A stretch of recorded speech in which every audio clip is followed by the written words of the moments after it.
wants to know about his business, somebody wants to know when his daughters will get married. I said, what the hell, where did you all come from? They said, you've been sitting here for 13 days.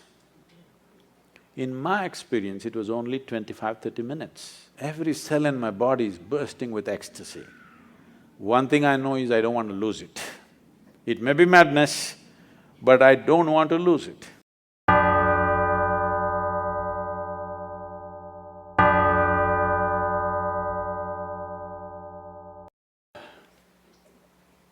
She's asking for a story. You want a story? Okay. One must understand it's a process that you set forth. This started happening to me when I was just around 4.5 years of age. I suddenly realized one day that I don't know anything. I don't know anything means I don't know anything at all. To such an extent, if somebody gives me a glass of water, I would not know what is water. I know if I drink this water, it'll quench my thirst and different ways of using it. I know what to do with it, but I don't know what it is. Well, actually, if you look at it, even today, you don't know what it is. It's the only substance present on the planet in all three different states. 3/4 of the planet is water, nearly 3/4 of your body is water. If you're looking for life, you look for a drop of water. There's a lot of excitement, they found a few drops on the Mars. I think people from California need to migrate.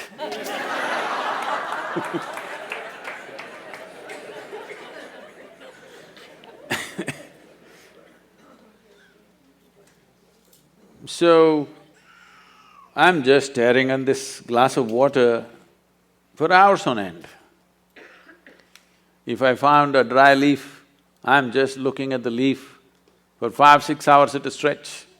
If I sit up in my bed, staring at the darkness, the entire night I'm sitting like this staring. My dear father, being a physician, started thinking I need psychiatric evaluation. This boy is simply staring at something or the other, unblinking he's staring, he's lost it. My problem is, I look at this one, I still do not know this one. There is no way I'm able to shift my attention to another one. So it just held my attention, I couldn't shift. In this condition, they sent me to school.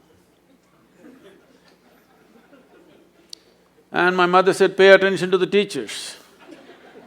I went and paid attention to the teachers. The kind of attention that they have never received in their life.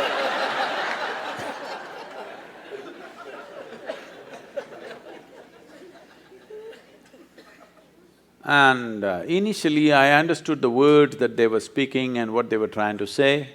After some time I realized, they're just making sounds. I'm making up the meanings in my head. Even now, as I speak, I'm only making sounds, you're making up the meanings, isn't it?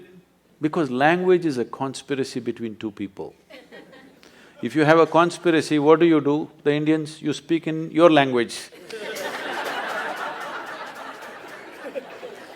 In India, we have this advantage, we have 1300 languages in the country, we can have lots of conspiracies going because we'll speak in our own language. Actually, I'm only making sounds, isn't it? You're making up the meanings. So when I realized I'm the one who's making up all the meanings, I stopped making the meanings. Then I just heard the sounds with full attention. See, this is the problem with most people. The moment they don't understand, they think they need not pay attention. What you do not understand needs more attention than what you understand, isn't it? So as I watched teacher after teacher coming in and making noises and noises and noises and going, it became very amusing to me and a huge smile spread on my face. They were not at all amused. My schooling went like this. very consistent. Because I remember this so well. I don't know if you still have this. You still have those monthly tests and report cards that your parents have to sign and your children have to get it to you, stuff like that? So, monthly report cards come. I see in the schools, some children are strutting around because they are first or second. Some are sitting and crying because they're afraid to go home with their marks card. Never once in my entire school life did I ever open and see. The teachers gave me the card, I took it and gave it to my father. I thought this is a transaction between the two of them. I had nothing to do with this. Because I was very consistent, I always got 6 zeros. Because I always gave an empty paper. If they insisted, I put my name on it. Otherwise, I gave an empty paper, as a rule. When the final exam came, I wrote something and went to the next class. Otherwise, all my tests I got 0, 0, 0, 0. Because million things, I have a billion questions in my mind about everything. There is nobody around who's capable of answering these questions, but they're trying to stuff something else into you, which I'm not interested in. So, school went like this. This is about 8 years ago. This school where I studied nearly 45 years ago, they came to invite me for their 125th anniversary of the school. So the trustees, the third generation of trustees came to invite me. They said, "You must come."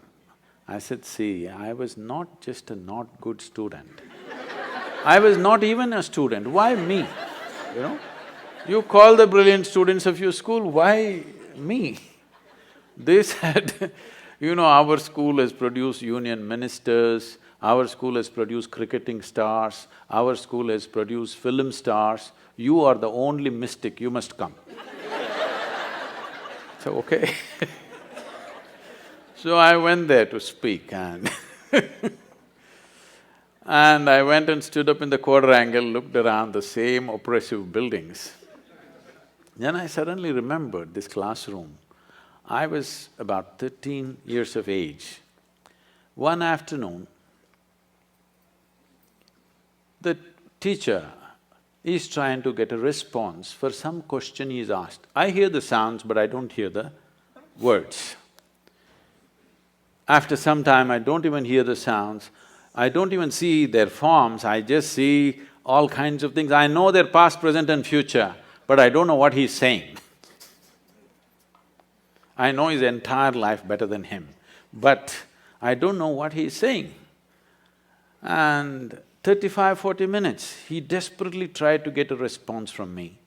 But those days I'm made like this, sometimes 3 days, 4 days I don't utter a word, not because I'm in silence or something.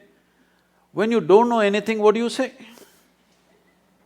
This "I do not know anything" has grown to such a size, it's like, my mind is billions of questions, simply. I have a question mark about everything in the universe and not a single answer. So then, after 35–40 minutes, he got so frustrated. He came and held me by the shoulders, shook me violently like this, and he said, "You must either be the divine or the devil. I think you're the latter." I did not feel abused by this or insulted by this. Till then my problem was, what is this, what is that, what is that, what is that, what is that? One thing was clear to me, this is me. Suddenly this guy confused me about this also. Suddenly I looked like this, what am I? Am I divine, am I devil, what the hell am I? He just confused me for the first time, I thought this was clear. So I tried to stare at myself, it didn't work, so I closed my eyes. Initially minutes to hours it went on. One day I closed my eyes and sat. I thought I sat there for 25–30 minutes. When I opened my eyes, there's a huge crowd around me. India being what it is, there are garlands around me, around my neck, People are pulling my legs. They want to know, well, somebody wants to know about his business, somebody wants to know when his daughters will get married. I said, what the hell, where did you all come from? They said, you've been sitting here for 13 days. In my experience, it was only 25–30 minutes. When I tried to open my legs, my knees were stuck. It took almost an hour and a half, putting hot water, massage, everything to get my legs straightened out. Otherwise even I wouldn't have believed it, but 13 days had passed. In my experience, it just felt like 25–30 minutes. And suddenly, what is inside, what is outside, everything got mixed up. Clearly till then, I was very clear, this is me, that's you, all right? I had no issue with that one, but this is me and that is you. Suddenly, this idea of what is me and what is not me got all mixed up because what is me was just everywhere. Now, this looks like a hallucination, and that's what I thought. I thought I'm just losing, going off my rocker. I'm just losing my mind. But every cell in my body is bursting with ecstasy. One thing I know is I don't want to lose it.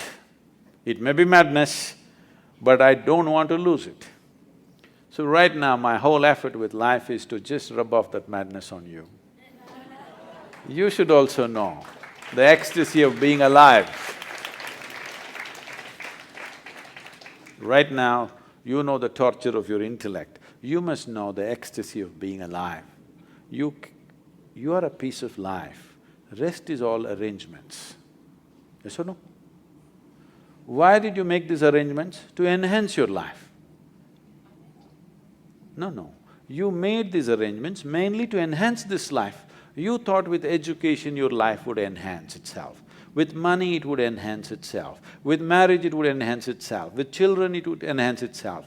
Now you started the question, this, I wanted to come and meditate but my family, my children, as if it's a problem. These are accessories that you added to enhance your life, not to put your life down. Yes? Every arrangement that you made is about enhancing this life, isn't it? If this life could be enhanced from outside, you would have done it. But this is a realization for you that life cannot be enhanced from outside. Arrangements will bring convenience and comfort. It'll take care of things for us, around us, but it cannot enhance. If you want to enhance this life, you have to turn inward. If you really care for people who are with you, your family, your children, the foremost thing that you need to do is, you have to enhance this. Because what is the damn best thing that you can do to people around you? That you are a wonderful human being. There's nothing better you can do to them. If you had a choice, either to live or work with joyful and blissful human beings or work and live with miserable human beings, what is your choice? Blissful. I want you to please remember, everybody else is looking forward to the same thing.